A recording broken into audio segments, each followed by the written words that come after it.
Indonesia sudah merdeka selama 80 tahun. Namun, mengapa 80 tahun itu masih kurang untuk menjadikan Indonesia sebagai negara maju? Jadi, mari kita lihat keadaan-keadaan yang ada di Indonesia ini. Apakah keadaan yang ada di Indonesia ini sudah memenuhi syarat dikatakannya sebagai negara maju ataukah masih dikatakan sebagai negara yang berkembang? Yang pertama, dilihat dari pendapatan per kapitanya. Kalau yang kita lihat bahwa pendapatan per kapita di Indonesia itu masih sangat jauh dikatakan sebagai negara maju, karena Indonesia pendapatan per kapitanya masih di sekitaran 4.900 US dollar, yang dimana bisa dikatakan sebagai negara maju ketika pendapatan per kapitanya itu sudah mencapai 13.000 sekian dolar. Yang kedua, dilihat dari tingkat pengangguran yang ada di negara tersebut.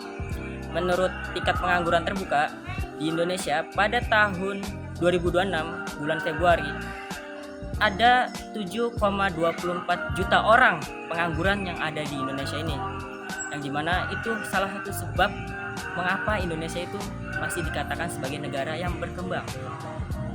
Yang ketiga, dilihat dari tingkat kemiskinan di Indonesia. Kalau dilihat dari BPS, tingkat kemiskinan di Indonesia itu mencapai 8,25% atau setara dengan 23,36 juta penduduk di Indonesia yang dikategorikan sebagai orang miskin. Dan juga ini juga menjadi faktor bahwa Indonesia itu masih dikatakan sebagai negara yang berkembang. Yang keempat, dilihat dari penggunaan teknologi yang canggih. Berdasarkan Global Innovation Index yang dirilis oleh WIPO, Indonesia masih menduduki peringkat ke-55, yang dimana peringkat ini masih jauh dikatakan sebagai negara yang maju. Bisa dikatakan negara yang maju ketika peringkatnya itu mencapai 10 besar, seperti Singapura yang menduduki peringkat ke-5. Yang terakhir, dilihat dari tingkat harapan hidup yang tinggi dan kesehatan yang baik. Walaupun rata-rata umur Indonesia itu sudah mencapai 71,4 tahun, angka ini masih jauh dibandingkan negara tetangga, yaitu Malaysia yang mencapai 77 tahun dan Thailand yang mencapai 76,8 tahun.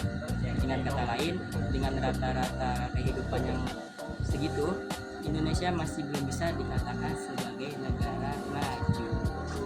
Dapat disimpulkan bahwa negara Indonesia itu masih sangat jauh dikatakan sebagai negara maju karena indikator-indikator yang tadi itu belum terpenuhi.